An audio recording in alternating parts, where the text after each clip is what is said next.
What's going on, Therapy Army? I'm ashamed. I'm fucking ashamed. I'm ashamed. Fucking ashamed of that shit. What the fuck was that? What was that?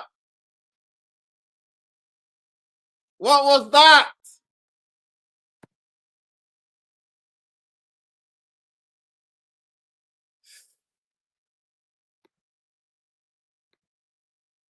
What was that? I mean, why am I wasting my breath, man? I'm not well. I got full of a cold. Why should I scream or why should I be asked when these bunch of millionaires, multi-millionaires don't give a damn? What was that second half performance? Somebody please answer me. Who the F is to blame now? Who can we blame right now?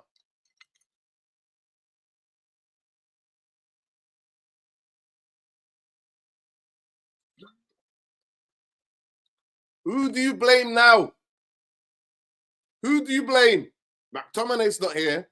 Rashford's not in the fucking on the bench, even on the pitch. So who do we blame? Who do we blame for that? I blame the manager. Go ahead, Sean. Hope you're well. I'm well, Nordin.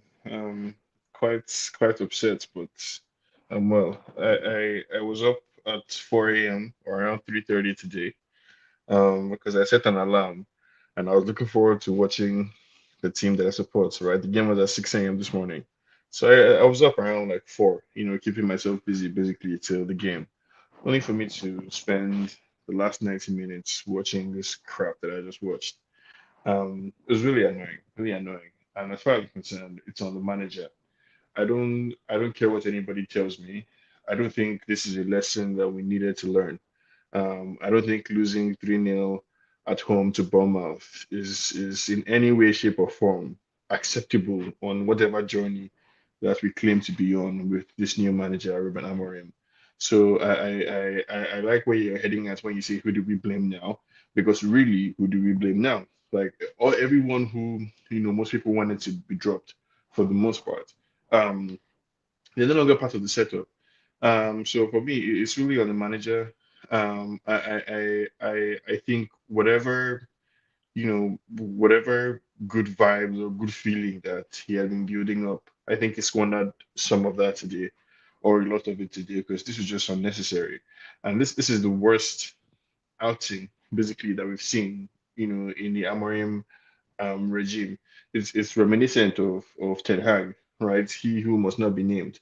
And as I was watching the game, I was just thinking to myself, right? I don't think this is just I don't think I needed to sack, a manager to find out that I can lose 3-0 at home to Bournemouth in a shitty way. Um, so as far as I'm concerned, the manager takes responsibility for me today. I don't know what he was expecting from Malaysia, right? But that's an experiment that's flopped big time. Um, Dallo is already a weak link in our defense, and when you now pair him, on the other flank with Malaysia, you're basically asking to be non-effective going up front, and defending, from both flanks. So that was unfortunate. Taking off Ugarte when he did was a strange call, from my perspective as well. He was the only one willing to put a foot in, willing to get in, in difficult positions basically for us throughout the game. So I think the manager may have just overdone it essentially today. And that's essentially the result that we're reaping. I think this was just an all-round disappointment, honestly. I don't accept this narrative that is starting to set in that the United players are just so bad that, like, that our team, our squad is just so poor that we have to lose 3-0 at home to Bournemouth. I don't accept that. And to me, it just seems like a way for people to try and square a circle, because they've gotten most of what they want, and the reality is still not playing out to what they thought it would be. So it just can't be the case that this United team is 3-0 worse than Bournemouth. I just don't accept that, especially at home, especially given everything we've seen, in the last few weeks, basically since this new manager has come. So yeah, nah, it's It's unfortunate, right? It's disappointing. There are absolutely no positives I can take. And what makes it so scary to me is that for the first time, this is one where, as far as I can see it, it's the manager that's to me today takes responsibility for the outcome. Yeah. Listen, I can rant and rave. I've got a cold. I've been in bed most of the day, and my head's banging, and I haven't got the energy to rant. And if you're ranting, then you're just doing it for fucking clicks. It's nothing to rant about. We know these players more than Ruben Amorim. But today, I'm not going to lie, taking off Andrew hits it right on the nail. That's the only way I can think of it in the second half. As soon as he took off Ugarte, it went downhill. It went fucking downhill. Yeah, but to me, that's a manager overdoing it now, right? That's a manager overthinking, overanalyzing situation, right? Trying to be too clever And I can't just blame by that on how. Ugarte. 1 second, Sean. Because straight from the kickoff, they are under attack. They have the urgency, the energy, the aggression, the kind of like they want it more. They want it more. And for those people who are having a go at Mazraoui, he's been fantastic. Today was his shittest game. Not just because he gave away the penalty, because he couldn't get the ball off anybody today. He wasn't winning his usual tackles, and he was just horrendous. Yeah, I mean, honestly, I don't know what I'm lost for words, but it's humiliation again. I think they've got 10,000 fans. Their town is like a heart. It's like the same size as fucking Hume, where I live, an area in Manchester. Bournemouth. It's not even that big. But yeah, I tend to agree with most of you. The players are cowards, yeah. Once they go goal down psychologically, when they go 2-0 down, especially at Old Trafford, they just start panicking. They start panicking, and yeah, none of them were good enough today. None of them. And even in the first half, it was Ugarte. Bruno, for me, he had the best chances today, and he was wasteful. He was wasteful. He was absolutely wasteful, Bruno. So I don't know what to say to you guys. But the question is, other than Amorim and these cowardly players, who else do we blame? Where does the blame lie? Where does the I blame don't, lie? I don't, You know what? I'm gonna start a poll. People, I want to know who to blame this because we're running out of people to blame. I don't, We're running I out of don't, people to blame. Right. I don't, So even, I I'm don't gonna think we start need to a look. poll, but keep liking the video. I'm fucking ill. And I'm coming on here doing this match reaction. Should be in bed. Go ahead, Sean. I don't think we need to look any further than the people who were on the pitch today and the manager on the touchline, right, and the coaching staff with him. As far as blame goes, I don't think we need to look any further than those guys. I think the Mazarawi conversation. The game before this, the game against Spurs, was previously his worst game, right? And he did look like at some point he needed a break, right? So the manager rotation is not touching everybody, right? So Dalot has played consistently throughout. Bruno has played consistently throughout.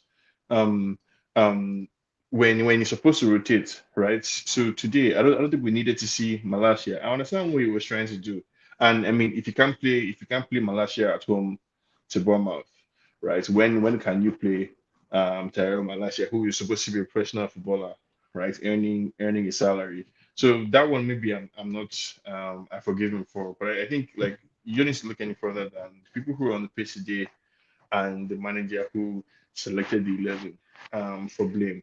I think the honeymoon is well and over, like right now, right? So I want to the more I hear Amorim talk, he's starting to annoy me, almost because before he kicked the ball for us, right? He promised that he was going to take 6 months and lock himself away with the players and just focus on coaching, right? And we're looking forward to that. But since then, whether or not it's because the club has forced him to do, but he's just been talking a lot, and he's just always explaining one thing or the other.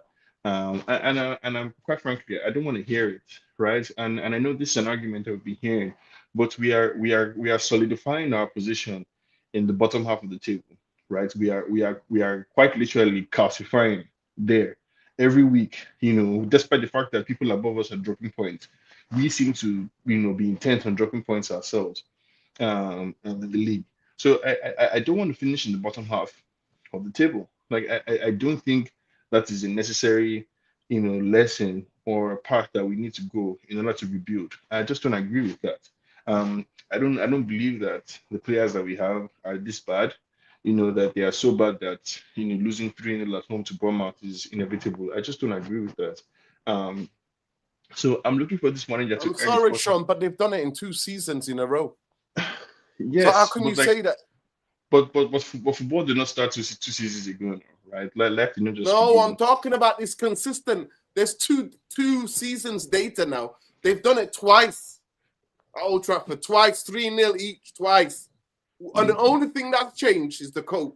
Everything else No, is the same. that's not the only thing that has changed, right? The squad dynamic has changed. There are different players that that were in the team, that were in the team today that were not in the team last season, right? The entire dynamic is different, and I'm just like what I'm calling out is that like one this was a terrible loss.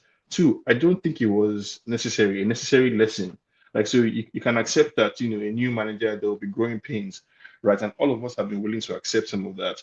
But I think this is one that I'm just drawing a line that no, this to me is not part of growing pains. This loss today is out of bounds of what I would have priced in or what I would expect from this team right at this point in time. It was just unnecessary, right? And I think it's the manager needs to wake up basically to the fact that we are 13th in the league, in the table, and I just don't accept that that is our position, right? And the more we lose games, the more we drop points, the lower we could drop in the table. I just don't see that as necessary at all. I can't believe that we're at a position where people are talking about going on another 2-year, 2.5-year process of squad rebuilding before we can see anything or be able to do anything. Like what the hell? Like why are we even here? Then pack it up and let's just close the club and know that we're joking around.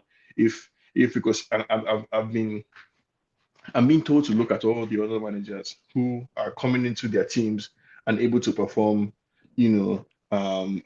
straight at it, immediately. That was the reason why I was told that like we needed to make a change, and I agree with that, right? I agree that we needed some dynamism and all of that, but at this point in time, it's not time for like the manager to grow up, right? He needs to grow up quickly and wake up to the league that he's in.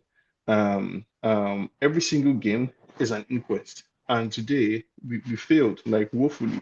So I'm not looking for anybody to blame other than the people who are on the pitch today, and that, as far as I'm concerned, includes largely the manager.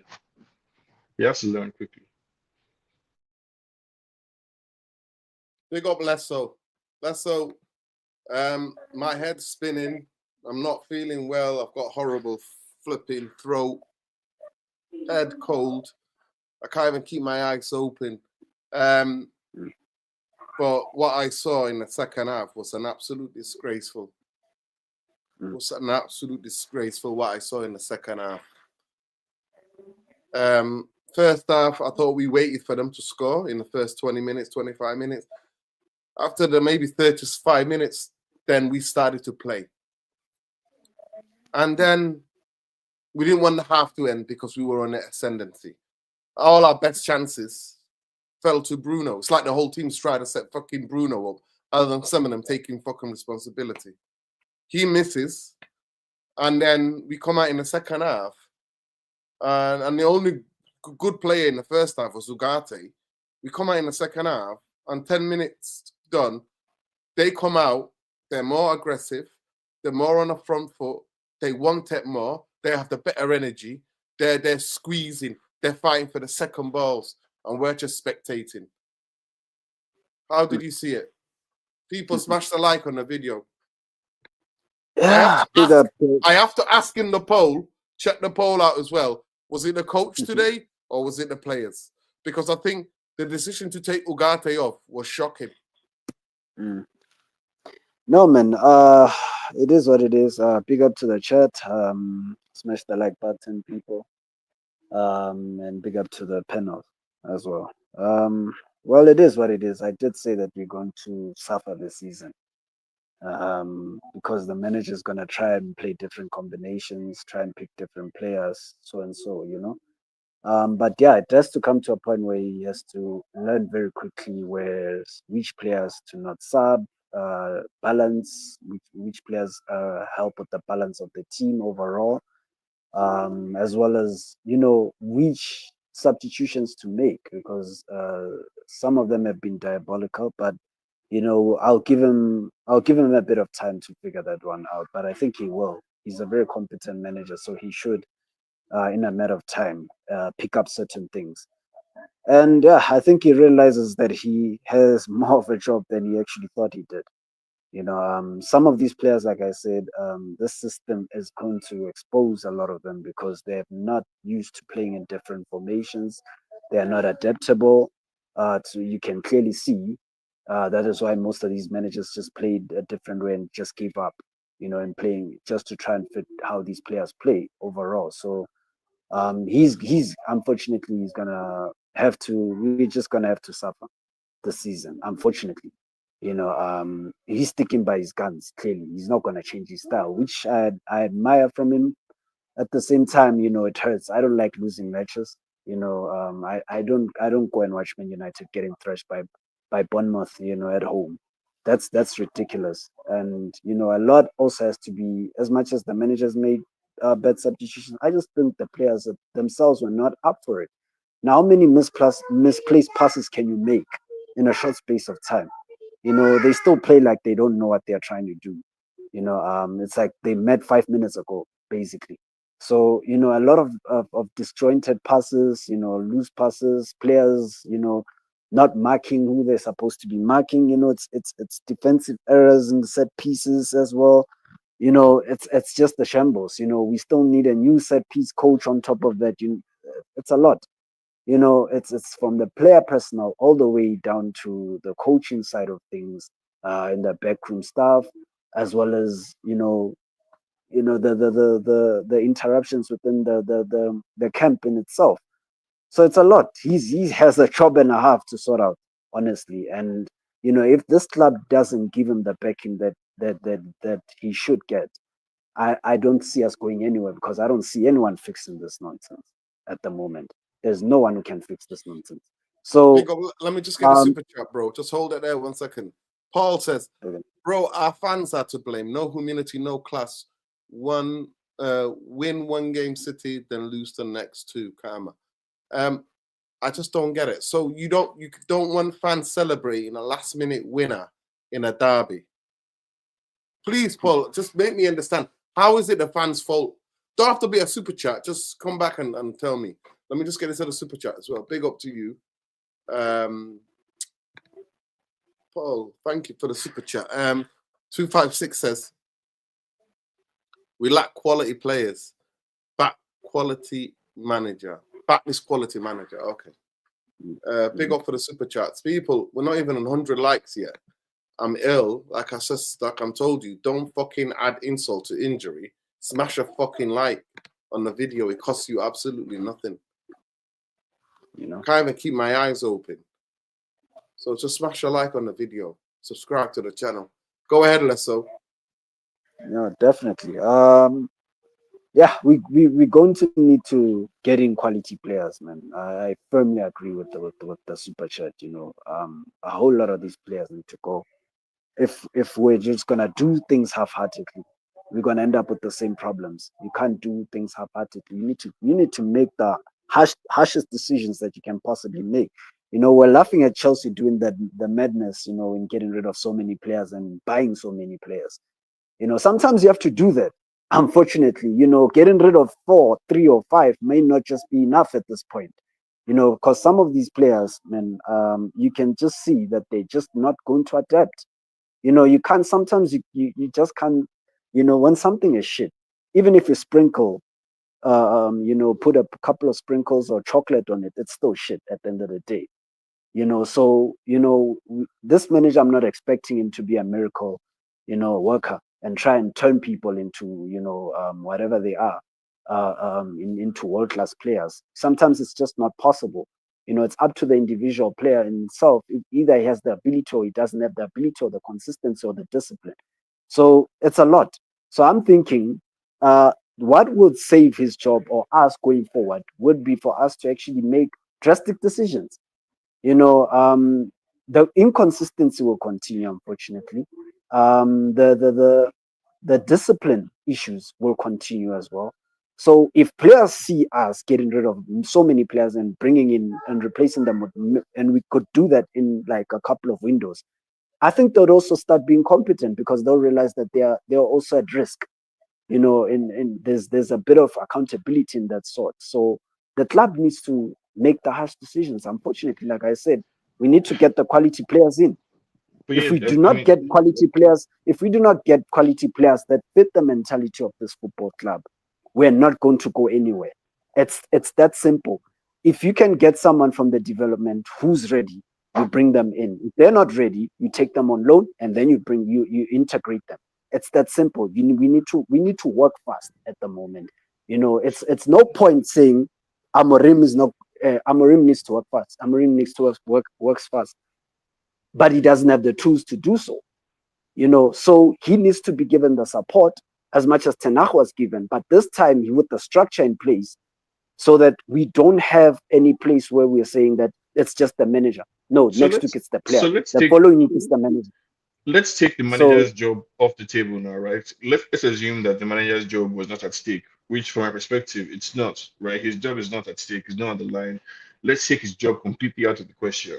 I still think there's a lot of room for decision making as a manager, right? Because surely the solution cannot be that you have to spend over £1 billion, as Chelsea has done, to get you within a fighting chance of coming second, which is all we've seen from Chelsea so far, right? What we're supposed to take as proof positive of a business model is that Chelsea, for the first half of the season, at least through to December 25th, have performed well and gotten themselves second position in a season where everybody expects Liverpool to win, right? So this summer, Chelsea are going to need to spend another maybe 200, 300 million of reinforcements in order to be able to compete. Like, surely that can be the business model that United has to do every season in order to be able to compete, right? There has to be room for the manager to actually earn his pay. So backing the manager, of course, is all well and good, right? But I just don't think finishing 16th is an appropriate price to pay, right, for the future reward, because that reward in the future is not guaranteed. And I think football is not an exact science that way, where you think that, like, you can, okay, forget about the season, let's just write it off. You still have to, I think, make a decision around, for example, today, Malaysia starting, or Dalo being an obvious weak link that we've seen so far, or the lack of connection that exists between some of the players. Could that be possibly because every single game there's been a different starting 11, different combination of players, right? If we cannot agree that at some point we need to settle on an 11, then that's the responsibility that we're pushing into the manager. Yeah. So I just don't think, like, all I'm saying, Les, is that I just don't see why we had to lose this game today 3-0 to Bournemouth. Like, I just don't No, I think hear that. that's part of the lesson that we needed to learn. I hear that, Sean. Yeah, I hear that, Sean. I do agree with some of the points. But we also need to not forget that the club has entirely, in terms of the style of play, are moving in an entire new direction. So, for the basis of that to work, you need to eradicate everything that has been the problem. Chelsea, the reason why they did the whole madness thing is because the club in itself were introducing a new way of playing, and they are going to go after specific types of managers who are going to help implement that style of play. Now, in our situation at Man United, we have some who can implement that, who can easily adjust to that, and we've got a whole lot of others who cannot simply adapt to that style or fit the quality that we need going forward. So in a sense, you're gonna want to rip up everything, most of it at least. I'm not specifically saying we do the whole Chelsea model, but we may need to rip up a whole lot of players' contracts at this point. to try and get in a personnel, whether Amorim is going to be here or not be here, we need to get a specific type of players who are going to fit a specific way we want to play, whether it's a position-based style of football, which clearly Ratcliffe says he wants to implement, and he wants that's how he wants the club playing forward. Whether it's Amorim in charge or whoever is next, that's the type of managers they're essentially going to go for. So we need to get players, regardless of whether this manager is going to be here, who are going to be under the next manager, but are able to fit the position-based style of football that we want implemented. So I think we're in a place where we're stuck between a rock and a hard place, where now we have to make the harsh decisions, but we cannot make them half-heartedly. At the same time, we know that there's a few players that can be somewhat redeemed. Do you get what I'm saying? But No, I we can understand see that. clearly. And in Yeah. your vision of So things, you have now, to, right? you have Everybody to has take, to do yep, everybody has to do their job. Everybody you has have to to do their take job them. properly. Yeah. So you the have to job take for Mm. Jim Ratcliffe and Wilcox and all those guys is to do the right transfers, right? To be ruthless in the market, get rid of the players that need to be gotten rid of, and bring in the players that can help the team. That's their job. The Mm. players' job on the pitch is to deliver, run hard, Yeah. make good decisions on the pitch, etc., etc. The manager's job, for example, is to not take off Ugarte, right? Yeah. And leave your midfield exposed, right? The manager's job is to see what we've all been seeing with regards to Dalot, that he's a weak link in Mm. defense, and we need another solution, or that Malacia maybe just isn't ready, essentially enough to play, or that Bruno is not the person you want running down the left channel. You understand, trying to create something from out there, or that Joshua Zexi is not the person you want leading the line, right? All these are like everybody needs to in order to achieve what you're talking about, where we're ruthless and rip up everything. Everybody has to do their job. The people in the back room have to do their job. The people who do the transfers have to do their job. The players have to do their job, and the manager, I think, also has to do his job. And I think today, like, so the game when we lost against Forest, I came on here and I talked about how I think we played well. When we lost against Arsenal, I said the same thing, right? So I've been willing to. I don't think anybody can accuse me of going negative on the manager or anything, but like I think today really affected my own confidence in this project, because I was like, for me, this is just not was not necessary. The way we lost and the way the game played out today, I just don't see why it needed to happen that way. If not that the manager really could beans. Yo, big up Khalees from Medina Lassie, big up Sheikh, big up all the regulars, big up Jamie, big up Hellboy, big up everybody, man. Rasmus, Sting, Rob, listen, Paul, everybody that I can see, Game, all the people that I can see. At the end of the day, I want to just get the super chat and then we'll go into some of the things. We got super excited, overexcited, and raised our expectation. No, I didn't. I was just that we won a game in the last fucking minute. And the question we asked the next show is, can we now go and use this to get confidence? I thought we played all right against Spurs other than defensive mistakes. But this was the game. I definitely do think, somebody said it in the comment, and I'll get it up in a minute.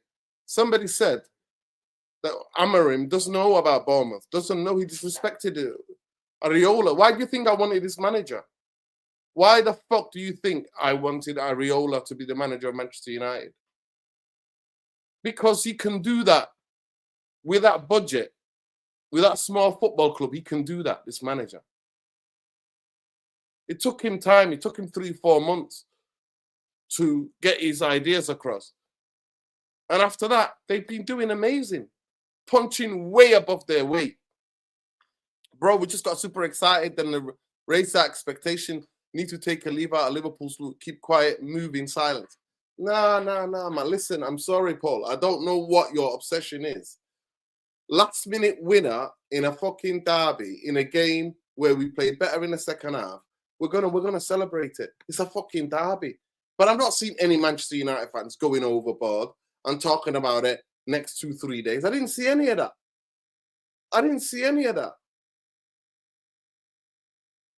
Well, let's get into some of the stats. Big up Khalees from Bali. That's the people. Please make sure you give him a follow on Twitter. He's the man on X, Twitter X, whatever the fuck you want to call it. cesspit now. Khalees Ramadine Lassie at Khalees Ramadine Lassie. Let's have a look at the stats. Let's just hone in on some of the stats from the game, because this just shows you expected XG 2.26, expected XG 1.24, total shots 23 shots we've had, 7 on target. Out of 23, 7 on target. What does that say? They had 10 shots, 5 on target. They created 2 big chances. We created 4. That just tells you where we are. Big chances missed, 4. It tells me that we're right? wasteful. Yeah. It tells me that we lack confidence. Right. Fouls It tells me committed, that like same. Total shots. Shots off target, 10. How can you take 23 shots and 10 of them to be off target? Hit the woodwork, none. Shots inside the box, 13. They had 6 times they were in that area. That's way too much for me. Way too much. But that, to be fair, came a lot of it in the second half. I mean, but like the story is the same, right? Right? Which is what is frustrating for Amorim and it seems Martinez as well. Look The here, they story beat is us on the. Let me just get to this 1 second, Sean. Tackles 1. They see what did I tell you about them being more aggressive? Interceptions 11, 6 blocks, 31 clearances, and their keeper made 7 saves. Duels here, look, they won more duels than us. How can a team?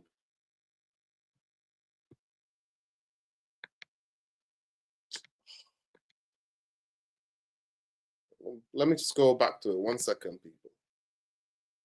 I really want to go back to that. There we go. How can they win these duels here? How can they win aerial duels? Yeah, we might have won that.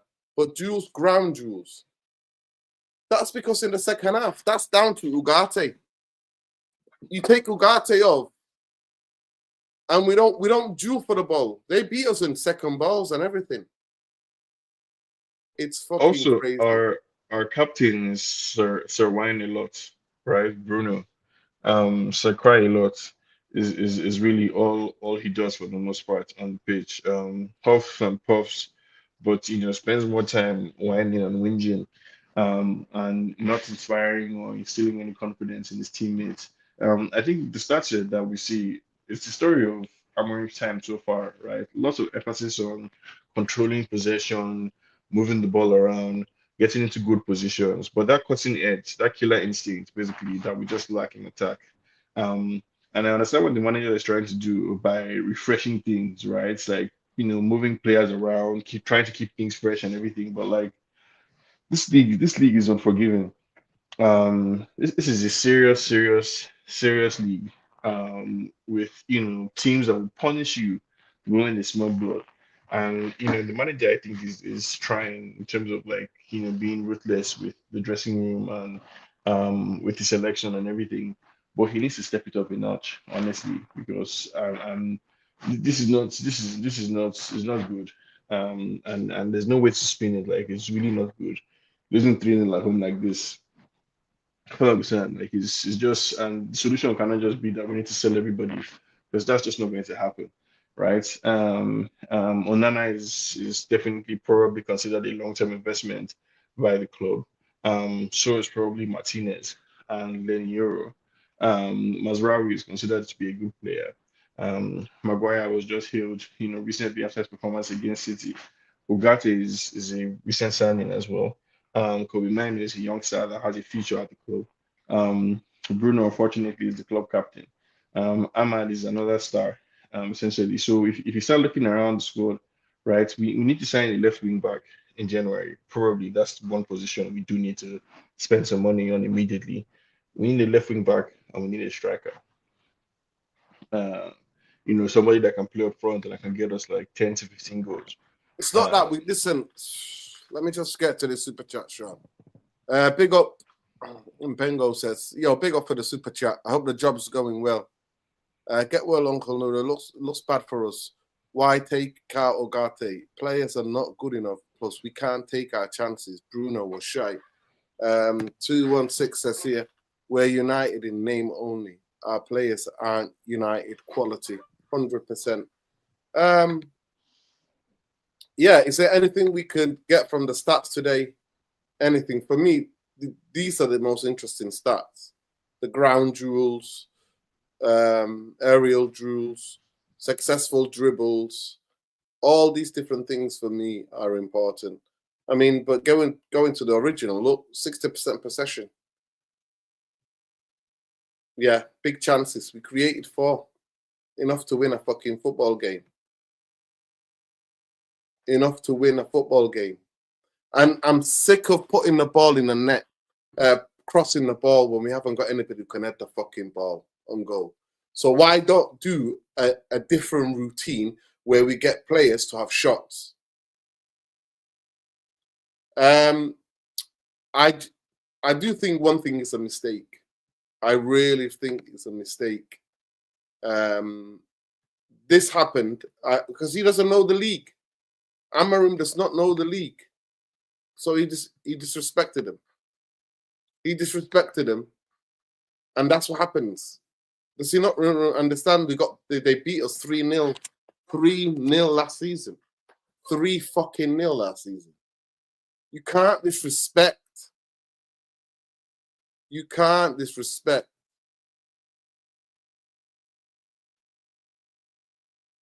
His name is not malaria. Yeah, but no, like we His can't. name We is can't have it. Malasia. He wasn't the problem either. Second half was where when the most of the damage was No, done. but no, So we can't even have it blame both ways now, Malasia. right? I just want to get this. We can't blame Malasia. He gave the ball away a couple of times in the first half.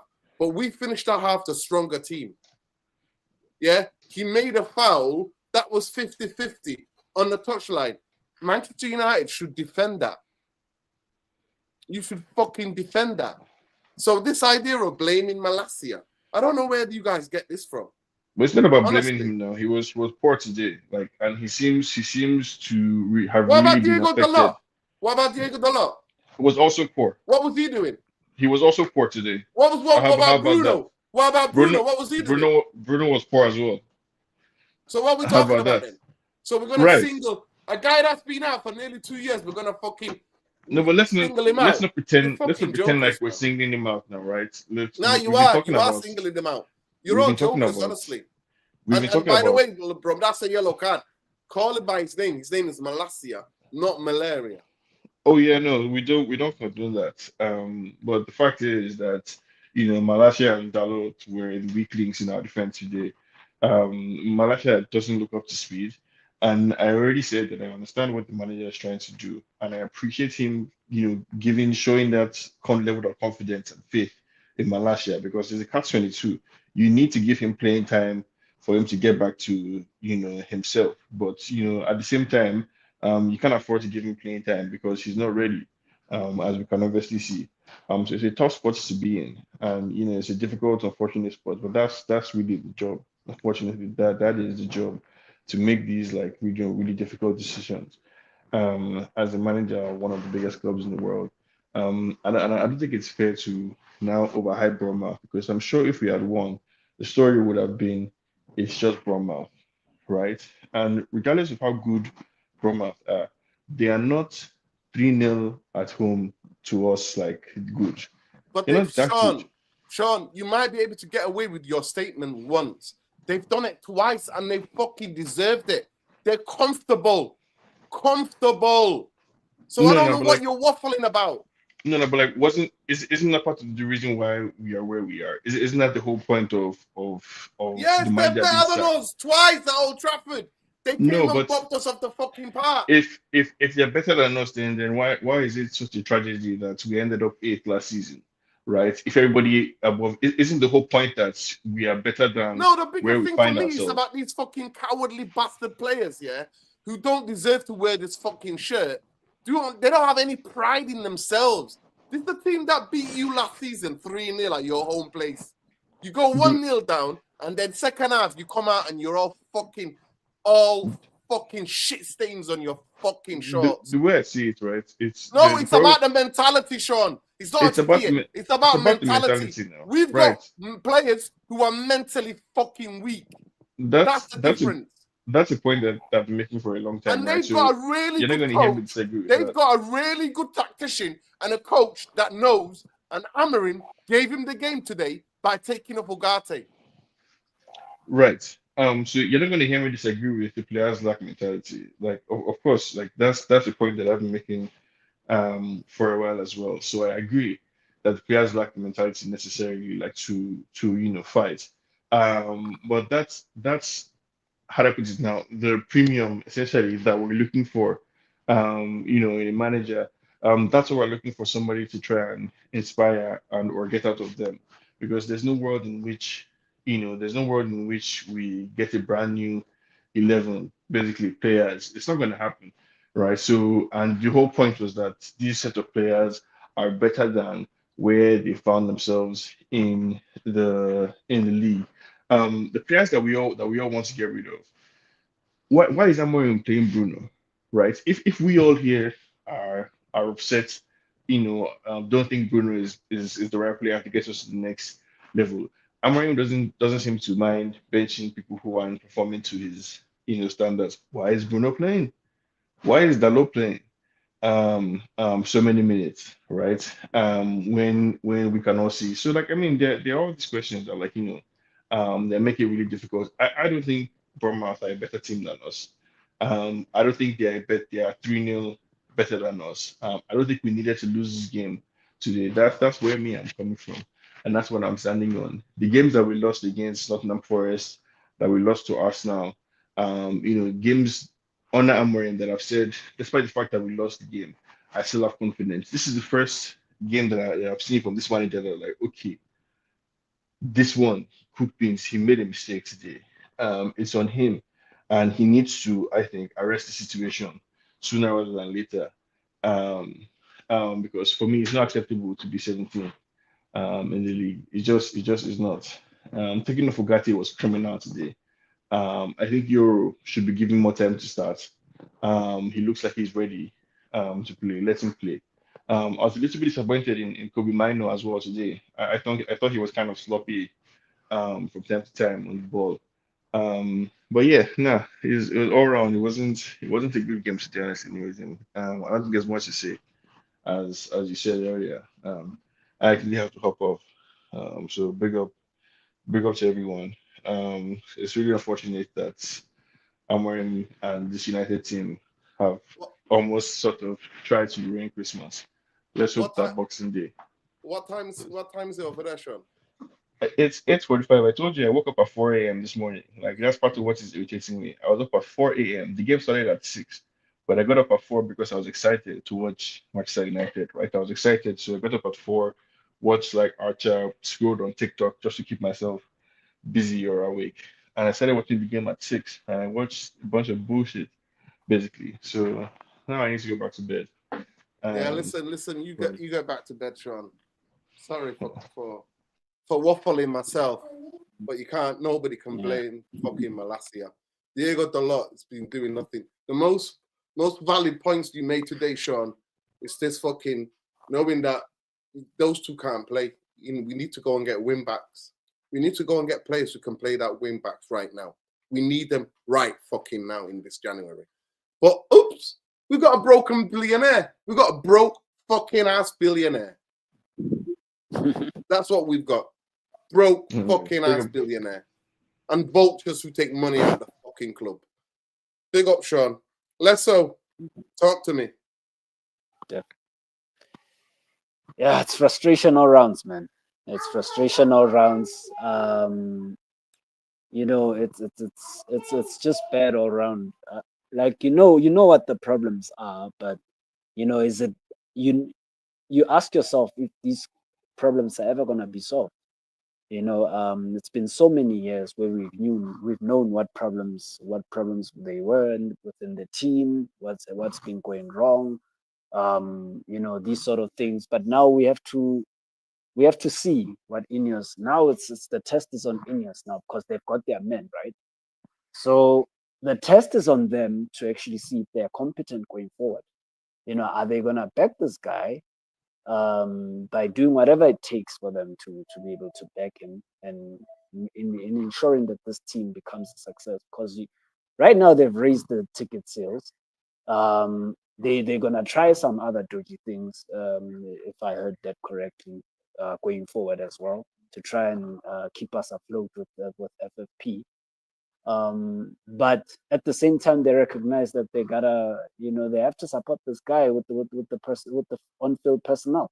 We need to get in quality players. Like we may have to do, like I said, we may have to do a madness. We may have to get rid of about 6 to 7 players soon, very soon. I heard some of them, anyways, their contracts are running out. So it's not really a job that's impossible if you think about it. We already have those that our contracts are already running out, and then we also have those that we can sell. So there's no excuses personally for me. We need to be at least getting rid of about 8 to 9 players. If we're really serious about what we're trying to do in the next 2 windows, we need to be having 8 to 9 players out of the club. If we're not doing that, then we're wasting our time. Next season is the same problem. You're gonna be seeing players now pick up maybe towards the end of the season because they know that their futures are at risk. But now you see they'll do that and then they'll flip on him in the following season if he doesn't get rid of them. So Amorim himself needs to make the harsh decisions. He needs to tell the owners that he needs, to be backed, because if he doesn't do so, his situation becomes the one where Ten Hag suffered under, Ole Gunnar Solskjaer suffered under, and all these other guys have suffered under. And it becomes a merry-go-round now, because the next manager is gonna now ask the same thing: am I gonna be backed? And then it's just a roller coaster. So we need continuity with or without Amorim in charge, and the harsh decisions need to be made. Honestly, like I said, it's not a surprise I said that Rashford will probably be one of the guys who are going to be phased out 2 months or few weeks down the line. He's one of the guys that are having a problem with the manager. He's one of the guys who's having the problem with the manager. Canacho as well. I also said Bruno, because now when you look at Bruno's position, he always keeps switching. He doesn't know where to fit him. It's either he plays him in the 8 or he's somewhere run about in the 10. And now that we're even looking at people like Edison at Atalanta, as an 8, as a box to box. Now, the problem is we're also looking at 10s as well. So where's Bruno gonna fit in now with in terms of the type of players that we're going forward? And he may also be looking. They may keep him one more season and they may phase him out after that, because you don't see where Garnacho fits personally in the system. You don't see where Rashford fits. We don't have wing backs. We're still gonna bring in wing backs in both the right and the left. So it's becoming tricky now. A lot of these. That's why I say a lot of these players do not fit the way he's going to play, and the system is going to always expose that, and we're going to have to suffer. He will make mistakes, Amorim. He will make mistakes. He will take out, like what he did today, diabolical. We will see more diabolical mistakes being made. But, it will come to a point where I think more or less he'll settle on the players that he trusts. And, he'll begin phasing those he totally cannot trust out of the team. So, that's kind of obvious. And I did say that's what's going to happen anyways, judging by the way he's not moving away from his style. He's not willing to adapt to anyone, any individual personnel. So it's a good thing, because now there's continuation with that sort of mentality. And we can only add onto the quality, in terms of the players that we're going to sign and whom they're going to fit the system. And we're going to look better going forward. As much as it looks all doom and gloom now, embarrassing as it is, I can barely watch this team for 10 minutes. After 10 minutes, I'm already switching off the television and I'm watching watch-alongs. Watch-alongs are much more entertaining than actually watching Manchester United. So you'd rather watch someone watch the game, and then tell you what's happening in the game than you watching it, because the frustration, I'm telling you, I lost it today. Watching people they're not able to pass the ball to each other. When someone is running into space and you can't pass it, you can't pass the ball to him. I mean, it's simple things like that you cannot teach anyone. I'm sorry, like you cannot teach. That's why I'm saying these players need to go. If you can't do the basics, then what are you expecting? There's no one who can help with the basics. That's something that you've learned throughout development, and now you want to learn it in the first team as well. You're stealing wages here at this point. So a lot of these players, I told you, I have no connections with any of them, personally. And right now it was never a clean slate for me with this manager. I told him, I said the beginning of the season that he needs to make sure that he identifies who's not going to fit in his system and who's willing to fit in his system, who's willing to work hard and actually integrate themselves well into the system. And he's quickly picking them up. So, which is also a good thing. But now the question is, will this board reciprocate the same vision that this manager has? Time will tell, unfortunately. Big up. So Big up. I'll just get to the super chats in a minute. Big up Khalees from Lassie. Make sure you follow him on X at Khalees from Ram Dean Lassie. Make sure you follow him. He's on top of everything. Culture, football, music, film, everything. He's on top of it. News, breaking news. He's the king of the breaking news. Leak from the ceiling of the media conference room during Ruben Amarin's press conference. Water dripped down on the front row of journos. I had to switch seats. Wow. Talk about symbolism. Talk about the symbolism there. Big up Love Rain says, thank you, Nuruddin. Appreciate you, Love Rain. That's a strange photo. Not strange. Not strange. What am I saying? It's not strange. Big up to you. Do you actually love rain? If you do, move to Manchester. You will love it. Like the video, even though I've only got the video, please don't add insult to illness. I'm not well, people. So the least you could do is for me to be coming here, sitting here in humiliation after watching that shite. The least you can do is please like the video. Costs you absolutely nothing. Menu's so bad in the system, can't even pass the ball. I keep saying it. I don't think he's got the aggression, the legs to get about the pitch.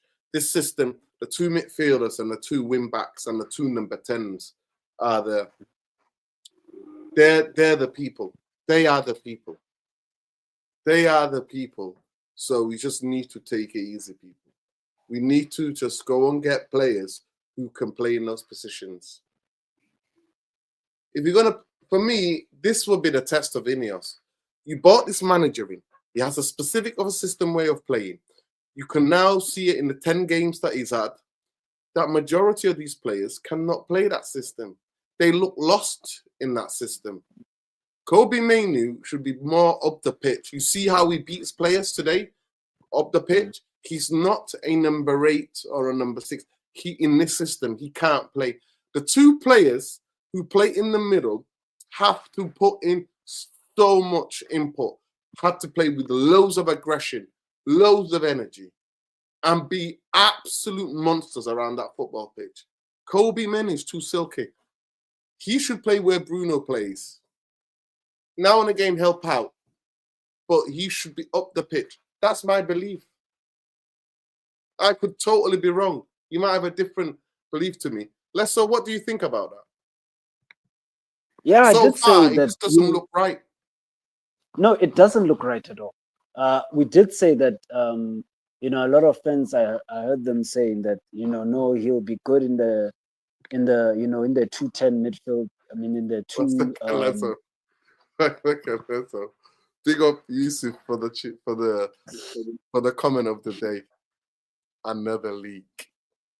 Where there's water, where there is players, where is the club, where is the execs, the club, nothing symbolizes this football club then leak. Big up Yusuf. Go ahead, Lesso.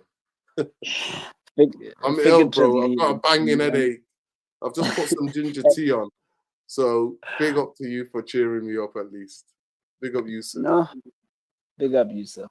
Yeah, unfortunately, it symbolizes and symbolizes the club in every way possible shape. We've got the leaky roofs, we've got the leaky leak information squads and everything. And now, like we say, when it doesn't rain, it pours with Manchester in Manchester, literally and figuratively. So it's one of those. But like I say, Kobe Mainoo's we've been misprofiling him for quite some time. I didn't believe he would work in that in the two midfield system. I thought he would be better off being in the final third, around the final third in the 10 position, one of the 10 position, because that's how he's built. He's never had I feel like that burst of pace and power, to get up the pitch and down. I never saw that in his game, even when he was first introduced. I just feel like it was more of him being covered at that time. But I always thought that the club would try and move him up forward, to try and make an impact better. In that final third in the 1-2, he could easily play the 1-2s and then and then create something. That's where I feel like he's more he'll be more impactful within the team.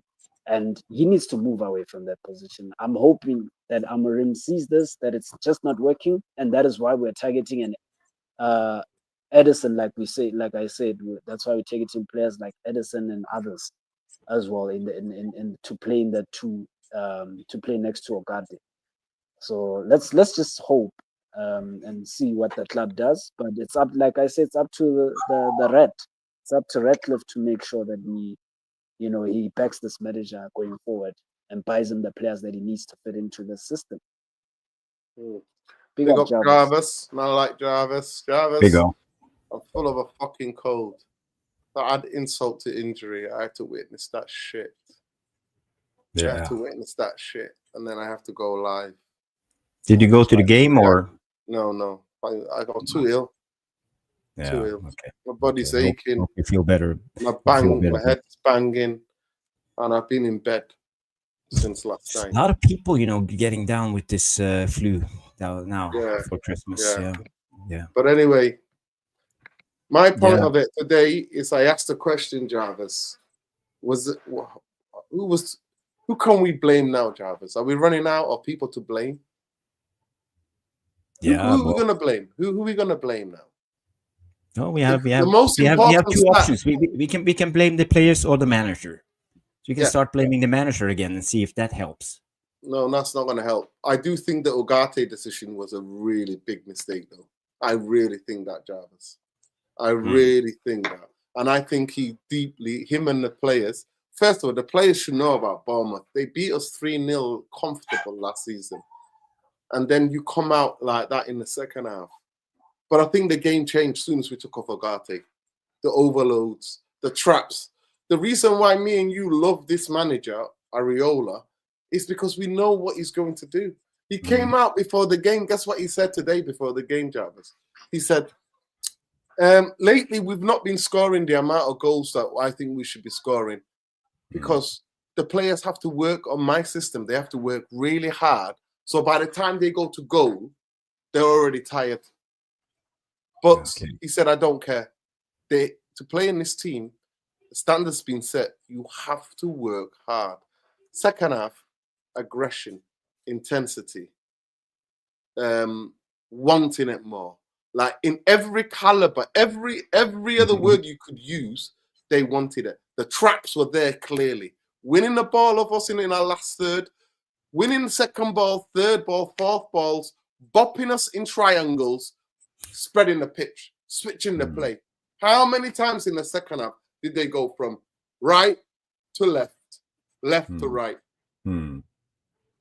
Absolutely unbalancing us, unbalancing the press. And it showed. It showed. And when I look in this system, Kobe Mainoo is a great player. He's a fantastic talent. I just don't think he's got the legs and the level of aggression here is to play in a 2 in the middle. And I don't know why did Amorim do that. But maybe you could come up with an answer. I'm happy to listen. I'm gonna get my key. I feel that you are right when you talk about Kobe. I think he looks a little sluggish, a little slow on the ball, and he's not up to pace of the Premier League yet. He's been out for a long time. He's young. This is always see this with young players: second season syndrome, the breakthrough season, and they drop off the second season. It's not saying he's a bad player, but I think he needs to adapt to his new role. Maybe should been a little bit higher up the pitch for my liking, but this is for Amorim to find out. It's not too bad. I think he came on second half against Spurs and did really well. So Amorim was most likely hoping for something similar. If it was me, I would have started Bruno and Ugarte in the central areas, because I think those two have done the best under Amorim so far. But this is just me. Maybe I'm wrong.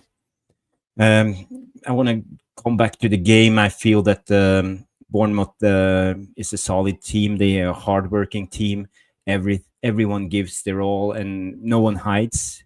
No one shrinks the responsibility of being a player on the pitch.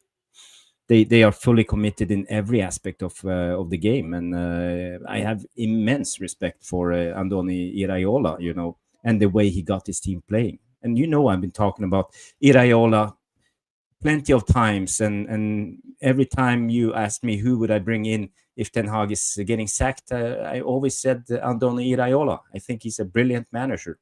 He knows how to set up a solid team, and as Noradin and I always say, and that we like solid teams because we grew up under United in the early 90s, and what Ferguson did, he set up solid teams with hard-working players. There were no star players besides maybe Cantona, and when he came in, there was always like grafters working hard all the time. We didn't want to meet us because you played against Steve Bruce, Gary Pallister, Dennis Irwin, Mark Hughes, Paul Ince, Roy Keane, everybody. Paul Parker. They would slide tackle you off the pitch, and they didn't stand down one time if there was a duel, because this is how a solid team look. And this is how I was brought up, how my footballing education was. So this is what I would like to go back to, and I think this is what you get under Andoni Iraola. He sets up a team that's extremely solid. So the collective always extremely wins. Extremely fit, physical. Yes. Look, you know what, Jarvis, in Scotland, Christie was the number 10, very attacking player.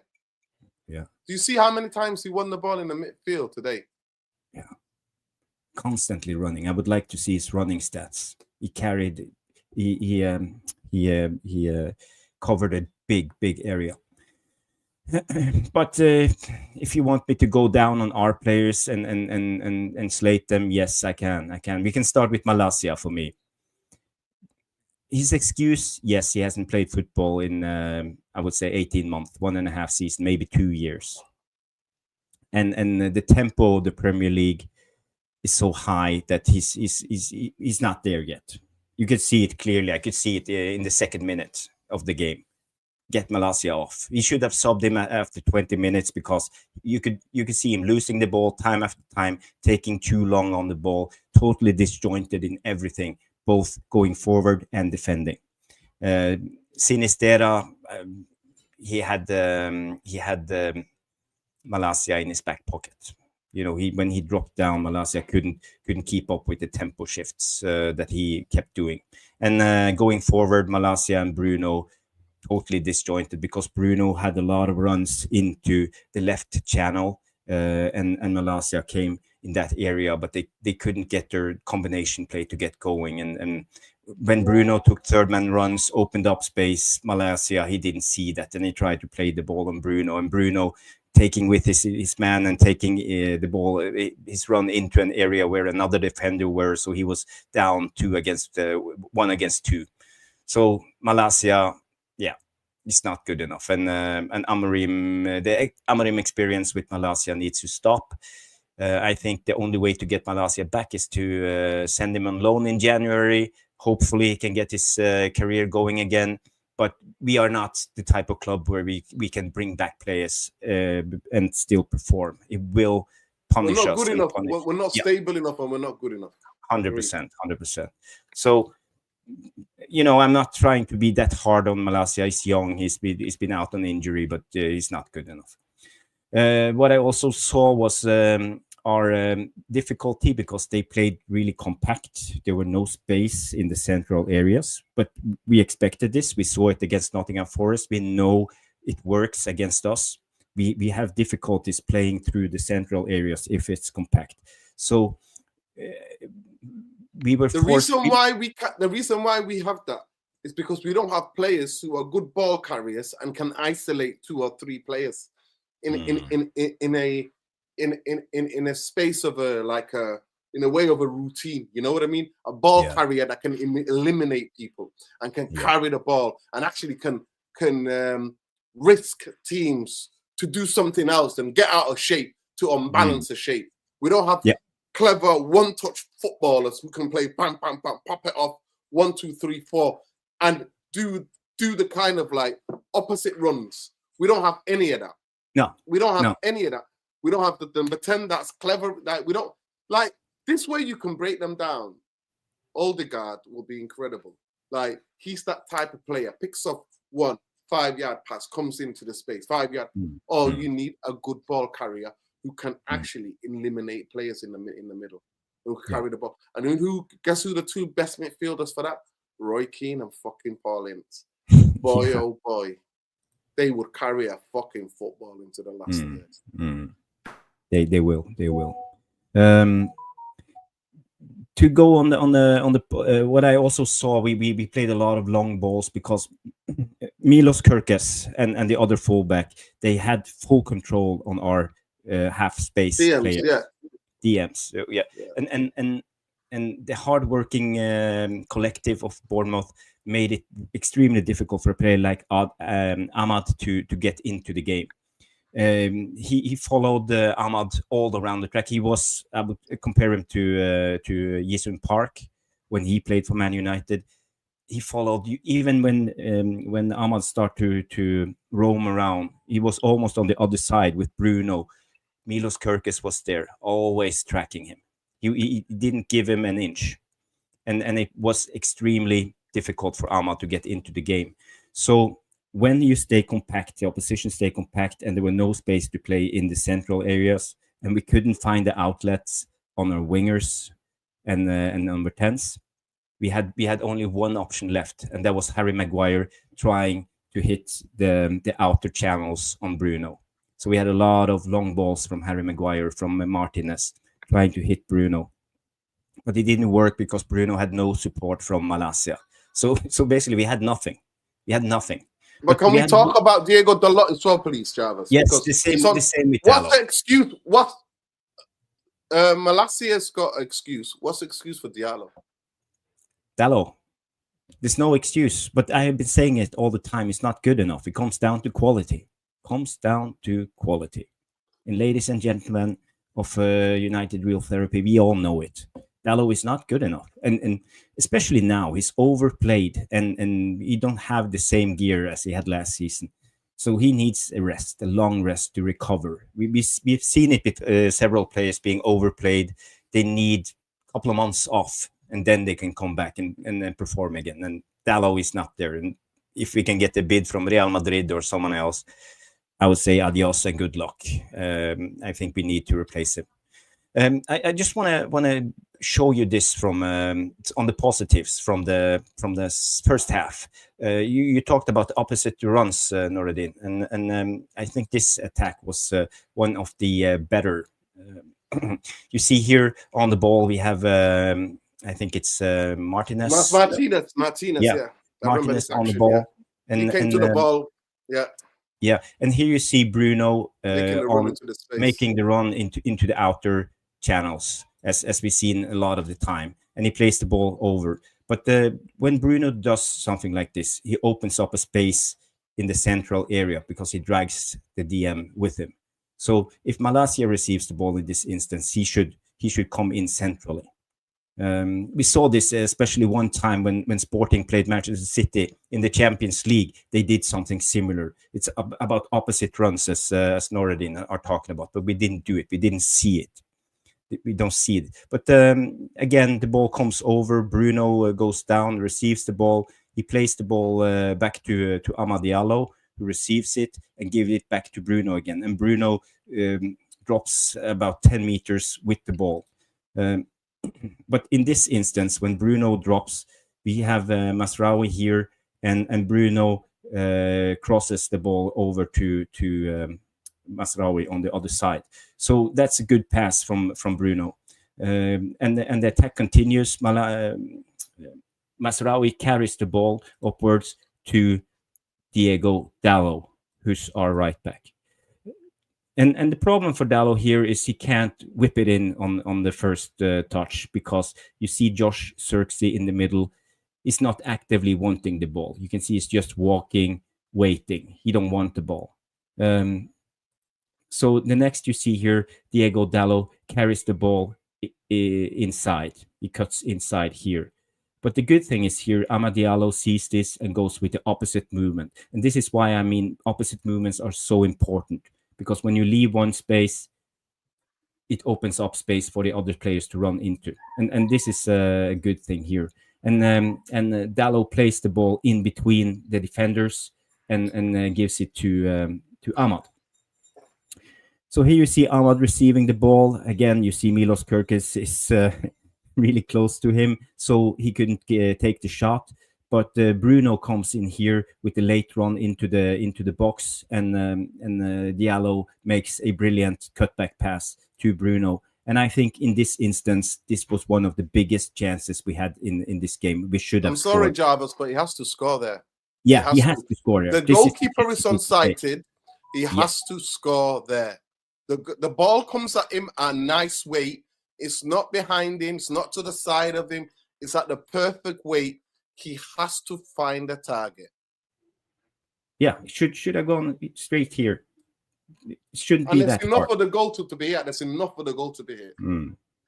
But as Bruno, he bottles the shot and takes it outside the goal. This should have been a goal. We should have been 1-1 to halftime. But again, it's a good attack. I like the opposite movement. I like what the That was the best move of the game in that first half, Jarvis. It was the best move of the game. I think so. I think it was the best move of the game. Yeah. I don't know if you remember seeing this live, but I think it was one of the better moves. But it was the best move of the game. It was by far the best move of the game. But it wasn't much to write home with. You know, I did my tactical breakdown on my channel, but you know, I besides the goals, there wasn't much to show. We can talk a little bit about the Mazraoui tackle if you want. You know, it's, I don't know, but as I said, as a former footballer myself, you learn to trust your teammates, and if you make a huge error, you have to trust your teammates, because if you try to fix it yourself, you're bound to do rash decisions. You're bound to make a penalty, especially as a fullback. You saw it against Manchester City. Mateus Nunes misplacing the pass back to Ederson, tries to fix it himself, runs in, tackles Amad, makes a penalty. Then you see again fullbacks, when they do mistakes, you need to trust your center backs to fix it. You can't just rush in and make rash decisions. So that was poor from Mazraoui, and I think, not trying to blame him, I think he's been solid since he came here, but today was a bad performance from him. What's your thought on Mazraoui's performance? I thought that was his poorest game for Manchester United. I thought physically he looked weaker today. None of the bounce. He didn't have the bounce, the energy. He was quietly troubled on that side. They were, you know what they're doing? They triple up on you. That's one of the things to their play. When the ball goes out wide, there's the player on the ball. Constantly two other players. One of them is moving this way, it's on goal side. The other one is always willing to run beyond. And if he goes on the outside, he comes on the inside. And that confuses the defense. And tactically, he got done today. He got done. And that, Jarvis, that's a schoolboy. Yeah. And I thought he's better than that.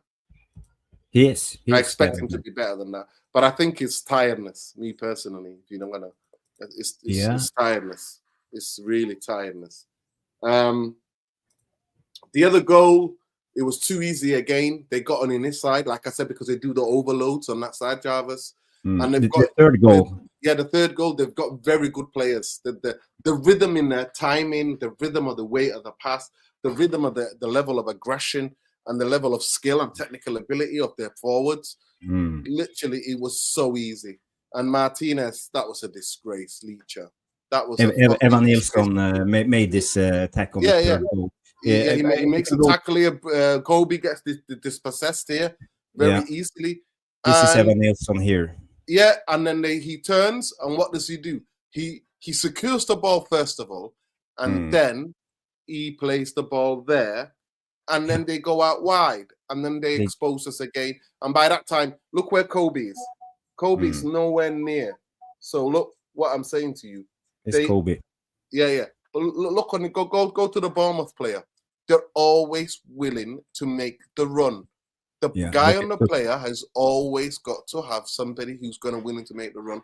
And Bruno is on the wrong side, even though he looks like he's got him, and he doesn't have him because he can. When a player can see your number, Jarvis, it's over. It's over. Yeah. And the ball, if somebody can see your number, Bruno has to be goal side. Has to be goal side there. And who's that?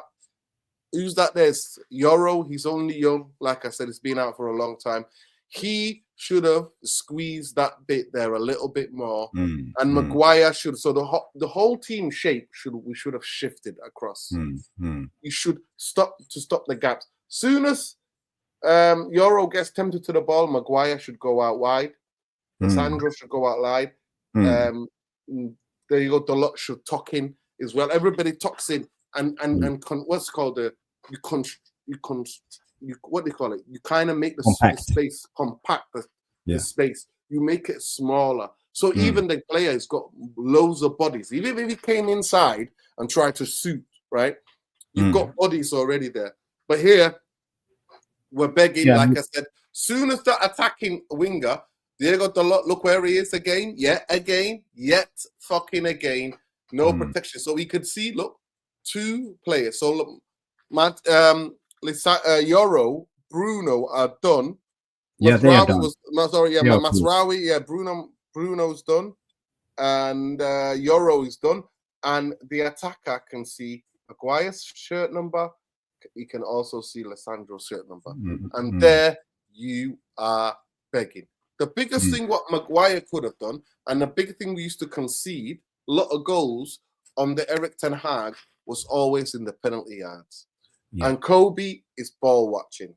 He's ball watching. He doesn't scan enough to go, oh shit, the place to go is to the center. Because if you zoom it out, Jarvis, if you looked at that, they haven't got a player in the 6 yard. Go to the 6 yard area. They haven't got a player that's just dueling Maguire.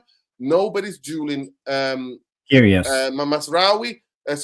Martinez. So there's nobody can go there. So the only place the ball can go is where, Jarvis? For the it's to cutback. It's here. This is the danger space. It's there. And Kobe and Diego Dalot, they're not smelling it. You have to fucking smell danger. You have to sense danger. Where's the ball going to go? And look, with one pass, he cut out Yoro, Bruno, Maguire on balance. Martinez should have got quicker.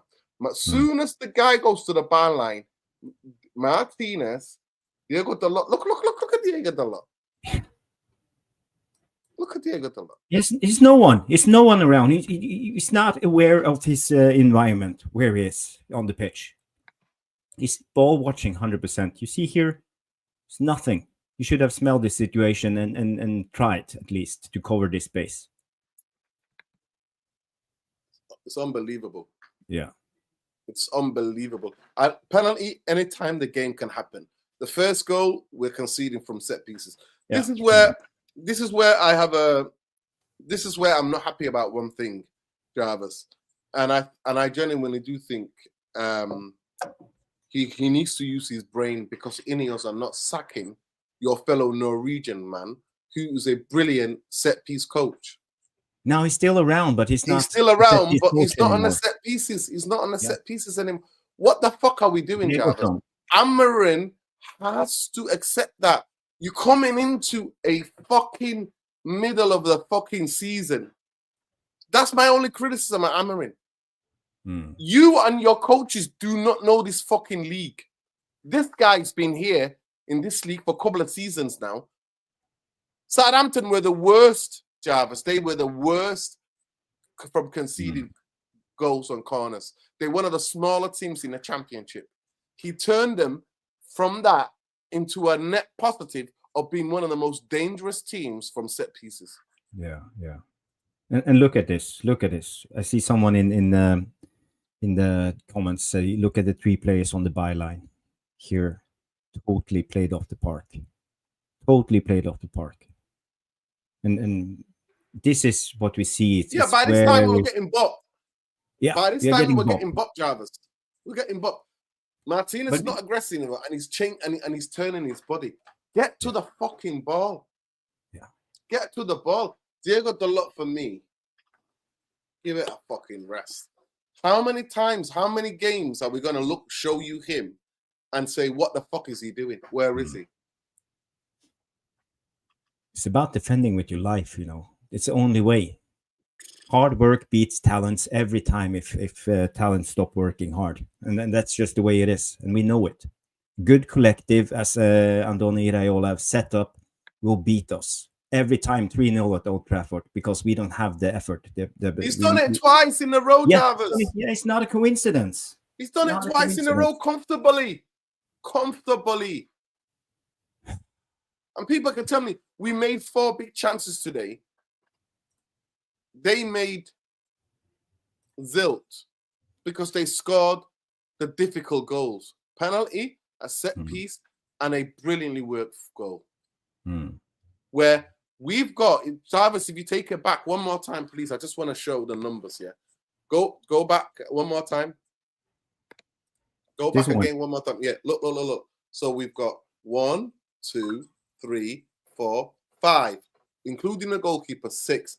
At this moment in time, they've got 2 in the box and 1 behind Kobe. 1, 2, 3, 4, 5. It's actually 7. 7 players. Kobe. Yeah. Well, he's not in the box yet, but I'm just saying to the people, Diego Dalot's in the box. On the line is the box. Martinez, Bruno Fernandes, Lenny Yoro, and the goalkeeper.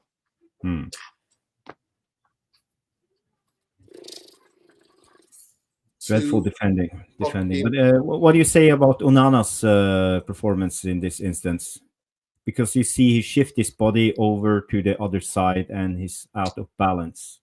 Jarvis. When the shot goes, Onana is here. Where did he put the shot? Did he go to the right corner or the straight? No, I think he went to the right corner. He went to the empty space. Where is the ball? No, it's in the middle. It's in the middle of the goal. Yeah, it's in the middle. Yeah. Oh yeah, Jarvis. How many times have I said to you all? Anything low and hard on the ground, Onana can what? Nothing. Anything anything with a bit of pace on the ground, he doesn't have a fucking clue. Yeah. So here's the ball if you can't see it. So the shot goes. Yeah. He's on, and you know what? He's so much on balance, he actually falls the wrong way. Because Jarvis, he gambles. He gambles. You, the best goalkeepers, Van der Sar will tell you, you wait. The best goalkeepers don't commit. They wait and wait and wait. Yeah. And then they go. He doesn't have those instincts. No. Yeah. I just saw Mick sent me at WhatsApp. He wants to come on. If it's okay. Yeah, of course. Yeah. 100%. Yeah. I mean, I'm gonna go upstairs to try to sleep anyway, Jarvis. You can, if you don't, Jarvis, can you please ask him how can you go live with both channels? Yeah, I know how to do it now. So next time we can co-stream. That's no problem. Do it. and then we can send people to go and subscribe there straight away. But people, if you're not already subscribed, I'll be absolutely pissed off with you lot. And if you're not already subscribed, I'm not having it. So I need you to go now and go there now and do it. Do it now and come back. Go and subscribe to this channel. I'll just put it in the chat now. We need to get Jarvis to 1,000 subscribers ASAP, people. Stop the messing about. Yeah, let's do I it. just did the tactical breakdown 25 minutes on my channel, so guys tune in and I have a lot of footage. I talk about this and the tactical board and me. So guys, I need more people in that channel. Oh, we have Mick in the house. Big up, Mick. Hello. How are you? Hey. Mick, you don't have to answer. If you got the link, just come on the channel. Just come on the channel. I don't have, but thanks for the invite. Yeah, I went listen to you guys. Like I came down with 37.8 fever. I don't know what I was watching, but I couldn't believe it. We concede another set piece corner. I think already you created a poll. Was it on the players or was it on the manager? I think the honeymoon period is over. The preseason needs to stop. Called it out like, this is at Old Trafford. Go out with your strongest team from minute one. We did the same thing against Nottingham Forest. We concede the goal, and then the second half, we concede another goal. So only then we react and sort of throw in the best 11, and we try to catch up. And, I would say there's 2 games left of this season before we go. So, I mean, that's the only criticism I have. And Jarvis was saying, like, kudos to Areola for setting up that mid-block and Kirkish, and, they were toothless. Like, yet again, I'm looking at, this is not the first time we're leading possession with 60%. We're leading the total shots on target, passes completed and everything, and we lose the game because they finish the opportunities that they have, right? So I'm just saying a little bit critical that this preseason needs to stop. We need to start the best 11 from now on, I would say. What do you reckon, Nuruddin? No, I actually think the players are weak physically. You have the weak mentality because once you concede, it's very difficult to get going in the second half, right? You can't be like that at Old Trafford. You should see that as a challenge and as an honour. You've got nearly 70,000 fans there who are supporting you.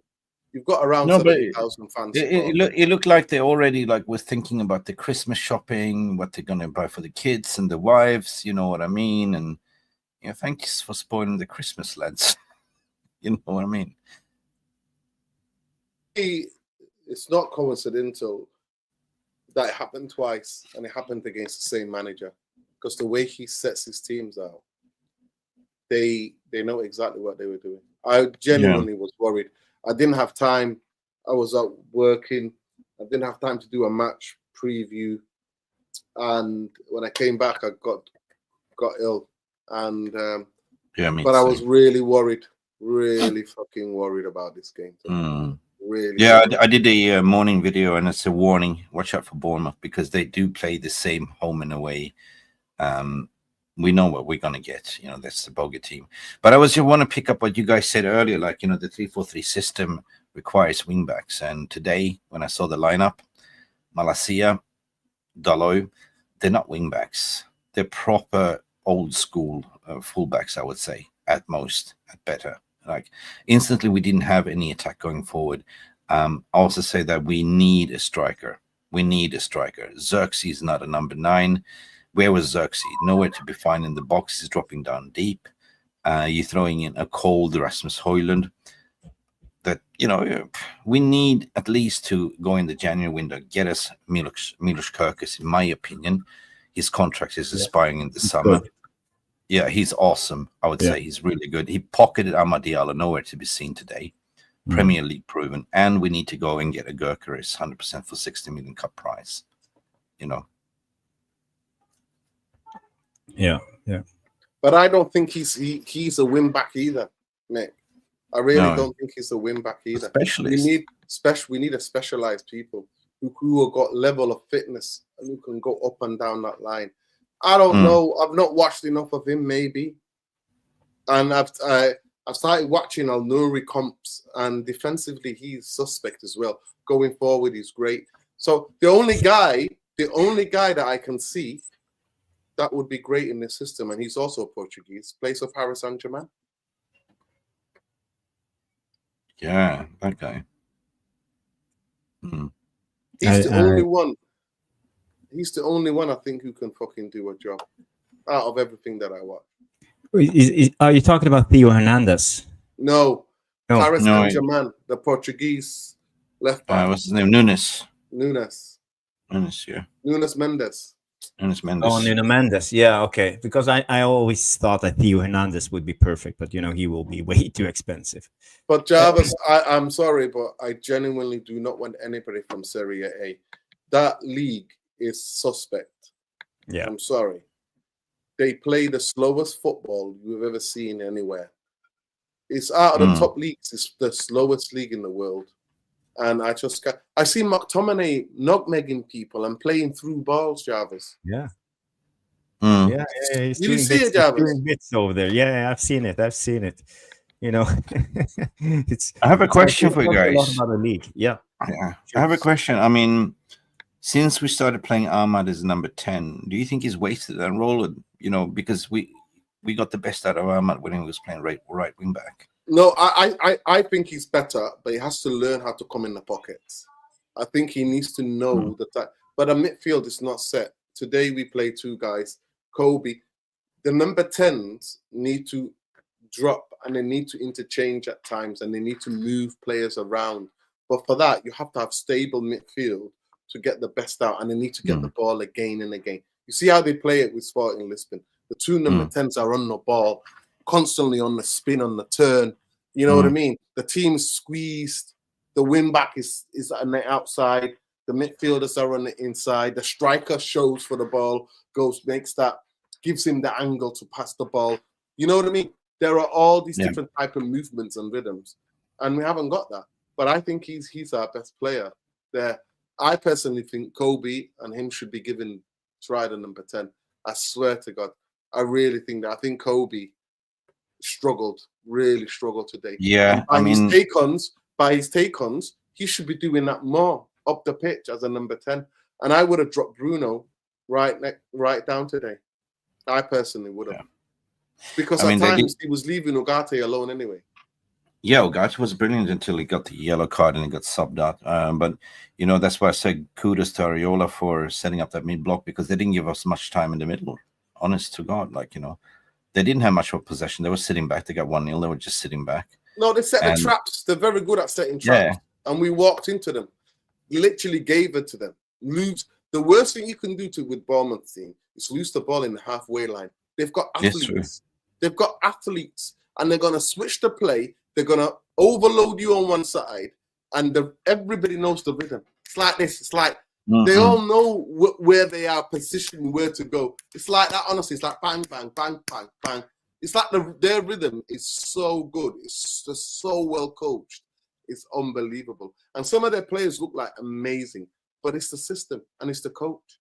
And that's why me and Jarvis constantly talk about Areola.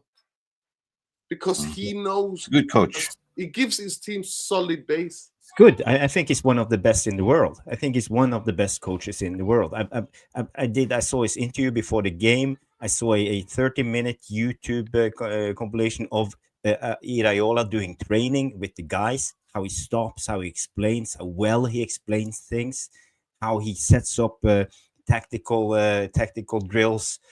I think he's so underrated that people don't aware of how good he is as a manager. The biggest thing I wouldn't be surprised if we see him in a top club in 2 seasons. That'd be very Champions League winning manager, because I think he's brilliant. Just my opinion. Jarvis, that would be very interesting. You give Areola a team like a City or Man United, see what he can do. I think he will cook. I think so. But maybe he's too defensively set up. I don't know how he will work in a team that's expected to dominate all the time, because it's easier to I defend. genuinely than it is to don't attack. think he's. I genuinely don't think he's defensive manager, but he No. knows the league. He knows what league he's in. He knows what club he's managing, and he knows what he can do with these players that he has. So he knows he's got players who can play on the counter, who can play on the transition. He knows how to set traps. He's got a back. If you looked at their back four, you think, are they better than Manchester United? Any of those players, other than the left back? Well, I think Sabarny, the Ukrainian center back, he's been brilliant a couple of seasons now. And they actually missed their best center back, Senesi, the Argentinian left center back. He was out of this game. He's out injured. And they just put on this Spanish young guy, 19 years old, plays for Spain under 21. And he has a double passport. He's Dutch too. He came from Juventus. Where did they find this guys? And he scored a brilliant header. So apparently Bournemouth, they know their stuff. They have new owners coming in. You know, they have a small pitch, 11,000 people go to their home games. What type of Java? club are That's they? not But even they a are- corner. Same with Nottingham Forest. Java. Same with same with Their Nottingham stadium- Forest. Their stadium, their town is almost the size of my area where I live in Manchester. Yeah. And now they go 2 times away to Old Trafford and win 3-0. Comfortably. It's embarrassing in a way. It's embarrassing. Very comfortably. Yeah. No, Jarvis, it's Comfortably numb. humiliation. And then to add more to it, in the inside the stadium, I've been telling the fans that it leaks inside the stadium. People think it leaks when we're outside in the stadium. I said once you get in the building, the roof starts leaking inside, and people are like, "Ah, you're taking that, yeah, you're making things up. You just try to badmouth off the club." What happened today in the presser room? Started raining on Amorim and the journalist inside Old Trafford. Some of them have to move. The front row had to move. Oh, the state we are in. But guys, what do you think about Amorim's substitutions today? Because he's been doing well. His in-game management has almost been today. In-game flawless management so was far. off, Jarvis. I genuinely don't. I'll answer you quickly. I think he was shocked by Bournemouth, and he doesn't know. I don't think he's ever faced Areola before. He took them too lightly, 100%. This is like league ceiling media coverage during press conference, dripped down on the two rows of journals. Let me see how many people voted in this. We've had nearly 400 votes. 76% say it's on the players. I only put it out because I'm like, who do we blame now? And people were saying that the Ugarte decision was a disaster. And 24% blamed the coach today for the loss, for the 3-0 loss. Well, to me, I'm shocked that it's that high for the coach, because majority of these players were in our squad last season. And it could have been 5 last season. I walked out. Today, Saeed walked out. It's a miserable day in Manchester. Freezing and really cold rain, wind, gales. It was crazy wind. Kept me awake all night because I live on the top floor. Yeah. So how is the mood on Old Trafford, do you think, at the moment? Are ES fans starting to lose faith in this Amorim project already? No. No? I don't think so, because they know the players have been shit. But I think today, I think some of them have lost a bit of confidence because of the Ugarte decision. And I understand that, because when you're 1-0 down or 2-0 down, or we were 2-0 down by that time, no, we're 1-0 down. You need to be able to play with one holding player. But Kobe Mainoo's not a holding player. He's not a holding player. He's not a holding player. But where is Casemiro in all of this? Shouldn't he be the natural substitution for Ugarte? Let me tell you what I've heard.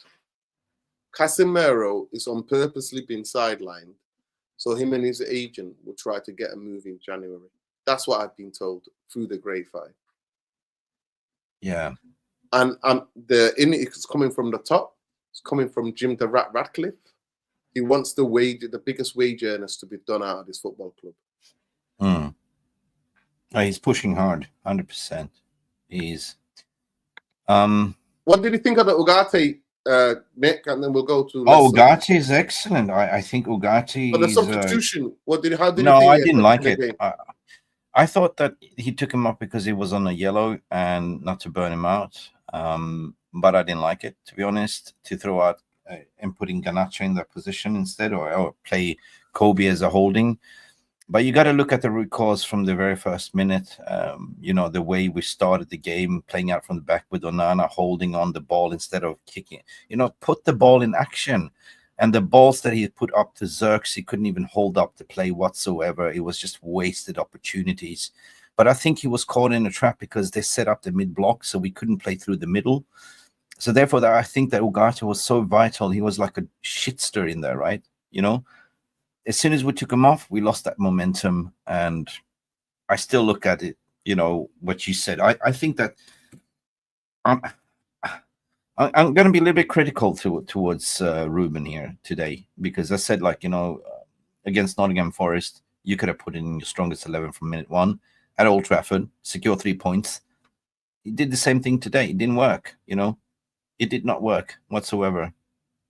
And unfortunately, the top 4 is drifting further and further away. 9 points. I think it's 10 even now. And we did Nottingham. We did Bournemouth a favor. They're sitting on 5th now. They surpassed City. Yeah, how is the standings now in the table? All I know is that we're closer to relegation than we are to the top 4. Yeah, 13th. So what did you think about the substitution of Ugarte today? How do you think that affected the game, if it did? Yeah, man, it did really affect the game. At the moment, to be honest, you took out a technical player who's good technically on the ball. He did know how to protect the ball quite well. If you looked in even in the first half in tight spaces, you took that and pretty much you left our midfield without any balance. Pretty much, and that's what happened. Everything imploded after that. So that was diabolical, and it's within our rights to actually criticize a manager if he makes that kind of substitution. Doesn't mean that we're saying he must go or anything. He did make that mistake. Hopefully he did learn from it, and going forward we see less of these type of wrong substitutions. And and as time goes by, I think we will improve anyways overall in terms of the players. We will get rid of players, we will bring in some. So it will equate itself somewhat, and it will somewhat, I would say, ensure that he makes lesser errors. And even if he makes errors, there's something else will be able to cover for those errors. If you have quality in your squad, you're able to actually cover cover those errors that you make in terms of substitutions and stuff, and tactical decisions that you make in game. So unfortunately, it is what it is, but we can only move forward from this. Christmas was ruined as usual, but it is what it is. After Boxing Day, we'll probably get a result. I'm hopeful at this point. We may get a result. And so, let's just see what happens going forward. Hopefully, these players come back with a better mindset, because someone needs to remind them that they're playing for their futures here. Yeah. Well, we have teams such as Brentford ahead of us, Spurs, Brighton, Fulham, Newcastle. Man City slipped on 7th, Aston Villa 6th, Bournemouth of 5th, and Nottingham Forest on 4th, which is a surprise. However, Nottingham Forest has been investing smart as well. But who would have thought that Bournemouth would sit on 5th now? Well, I have to be correct you a little bit. Forest have been spending money as drunk sailors, and they got a penalty from the FA because they couldn't make the cut. So Forest, but they're apparently landing on their feet now and doing well. And Nunes has done well, so I'll give it to him footballing wise. But they spend a lot of money. Games going forward, we have Wolves, then we have Newcastle. 30th December and Liverpool 5th of January. So tough games coming up, Wolves, Newcastle and Liverpool and Arsenal then again. So we have 4 games coming up. It could easily be 4 losses in a row. So I see this Amorim project is turning to a negative at the moment, and I believe when we hit 2025, we will see a small part of the fan base starting to be Amorim out. That's my predictions. How do you feel? Yeah, I think your prediction is bang on, Jarvis. To me, the ball is in INEOS' court. We need 10 number 10s. We need wing backs. We need number 8 that can physically get around the football pitch. Who's got who's got the stamina and the energy and the legs. And if we don't make those changes, it's going to be a long fucking ass season. But I totally support this manager because he's willing to die on this hill. He's willing to die and play. And we saw a little bits of it in different games. We saw it a lot, actually, in the Spurs game. We gave the goals away. That was due to our own errors. And he could have easily defended those. Nottingham Forest easily defended those errors. And the only criticism I have of him today is that he took Ugarte off, and Kagobi's not a number 8. He can't get around the football pitch, especially when he's been out. He's overplayed. He's played a lot of football, and he needs to have more rest. He needs to be giving in, bringing in, taking out, bringing in slowly, yet surely. The other things that I really think that his set-piece coach is out of his depth. Not that he's not good enough. He needs to slowly learn and work in cooperation with a Norwegian fella who had Southampton. This is the Championship, by the way, where they crossed the ball a lot. Southampton were the smallest team in the Championship, conceded the most from set pieces. Yeah. By the time he left, by the time he got them coaching, he got them to be the top scorers. The smallest team, but the top scorers. But you played the game yourself, Nordin, and you know when it comes to set pieces, defending set pieces, it's all about the dark art of football. You don't see a lot when you watch the television. But he knows positionally. It's about holding the shirt. Yes. It's about stepping on the toes of the players. Yes. Standing in front of the lines. It's about using the arm to block. Yes, using the arms, using getting your body. People like bumping people before they head the ball. Yes. I genuinely do think we were getting somewhere with our set pieces in terms of conceding, and we looked a bit more dangerous in the other half. And I just don't understand why. But for me, Nordin, it's a common denominator is we look too passive. It's like we are waiting for the ball. We are expecting the ball. We are waiting for the ball. We are not being what do you call proactive. it? Proactive. Yeah, proactive. We need to be proactive, as I said. Defending set pieces is about stopping the opposition. I don't care about the ball. Stop the effing attacker. That's how you do it. Yeah. and we are too passive. I just want to say this when it comes to bringing in. When it comes to bringing in players in January, I don't think it will happen. This came out from Laurie Whitwell today. Manchester planning to head to Kuala Lumpur for a post-season friendly, just to get $10 million extra in revenue. Fuck off. So now we are actually doing everything just to scrape. We are scraping the bottom of the barrel just to get enough money so we don't get a penalty for on the FFP. So this is where we are at the moment. So people who are expecting Amorim to get players in this January, might get some loan deals, but that's it. Well, what do we expect? I genuinely listen. So if Nottingham Forest, if Everton, who else? If Leicester, if all these teams can break FFP rules and make use of it, why shouldn't we just break the rules and pay the fines? Oh, I forgot. We got broken billionaire. Yeah. To answer your question, I would say that what do we expect? They did a mistake in the first place to keep Ten Hag instead of sacking him. They sacked the manager 3 quarters into the season that decided to change system to a 3-4-3 system. You look at the squad, which players can play that system and cannot play that system. So we kind of having a preseason. In the midst of everything, we fire the sporting director. So for me, it tells me that this season is written off already. So the major clearance starts now with Marcus Rashford and the other players, and then come January, yeah, I mean, we might get a signing, but I would say that, you know, clean slate will happen in the summer, in the summer window, when we actually get the players that can play the Amarin system. I don't know. At the same time, Ratcliffe is expecting us to make top 4, which is not realistic, right? So you got to be realistic as well, like, you know, to look at those points. I'm already written this off to say, like, okay, play your ball, implemented this changes, and see where we go in the league.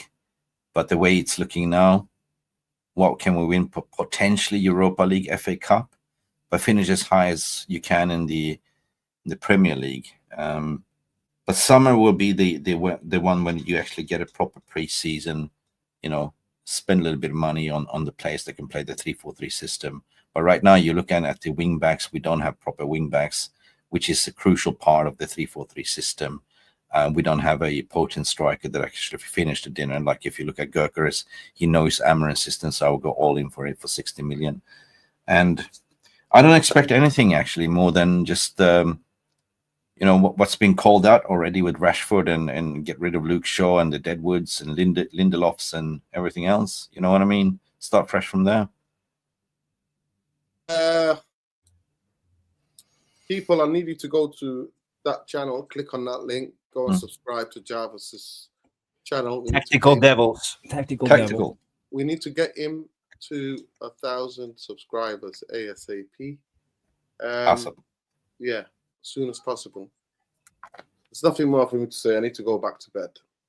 Yeah, me too. The insult. I took a slap. I took a beating, physically and mentally. Fuck you, fucking Manchester United players. You fucking worthless cowards.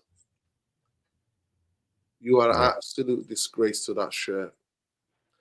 But I always told you, people, it's going to get worse before it gets better. Yeah. And I told you there's something rotten in the heart of this football club. All the arteries are blocked. Nothing is working. And then we've got a fucking con artist of a rat now trying to scrounge your money from anywhere he can.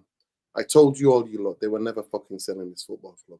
And I told they are trying to prove us all wrong that they can turn it around without spending any money. That this is what they are trying to do. But they are wrong. You can't do this without spending any money. So it's time for INEOS to start injecting money into this club for us to survive. Because then, if not, we are in for a tough ride because it can't be done. We are struggling too much. We can't get rid of players on high wages. And at the moment, as it stands, according to the UEFA rules and the FFP rules, we are allowed to lose 105 million in debt. Under the FFP rules, and under the UEFA rules, it's 60 million. So let's say if we don't qualify for Europe next season, we don't have to think of the UEFA rule, and we can spend a little bit of money in the summer without Europe. But the money that was spent to fire Ten Hag, the money that was spent to, you know, chase Dan Ashworth and fire Dan Ashworth and get Ruben Amorim and his coaching staff was money that could have gone to the January window. You know, so INEOS fucked up. Clear and simple.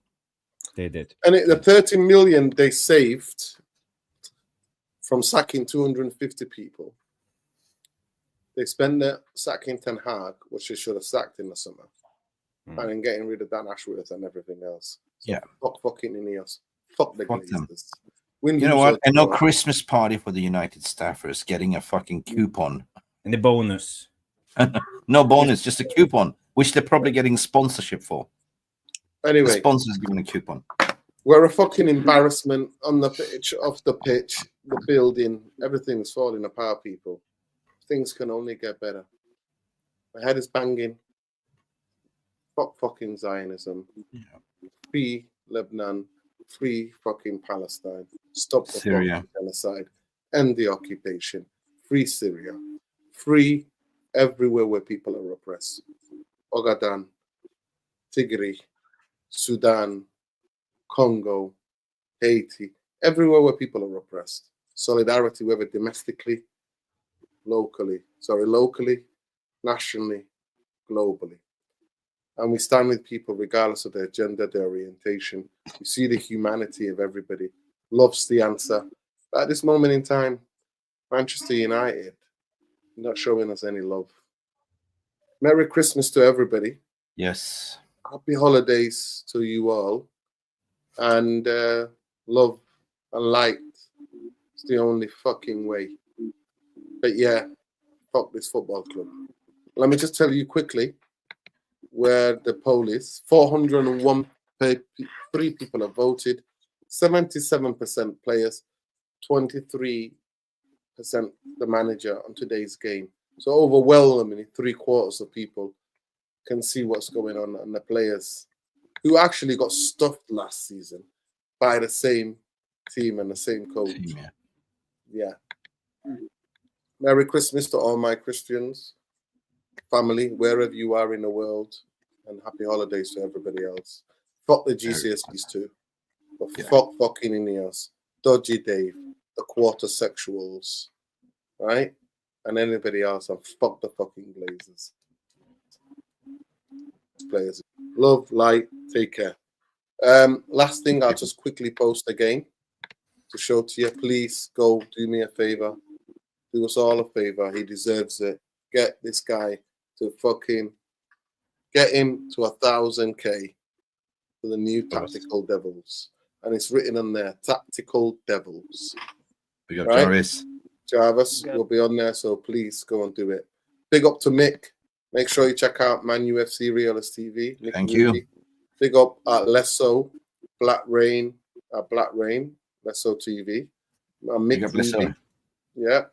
And Jarvis Cocker is Bowley77. And the channel is called Tactical Devils on YouTube. Big up, people. Love and light. Look after each other. Here's the perfect link. So go and do that now. Big up to Windy. Big up to all of the regulars. Merry Christmas to you all. Merry Christmas. Season greetings. Love to all. Free fucking Palestine. Stop the fucking genocide. End the fucking occupation. Fuck Zionism.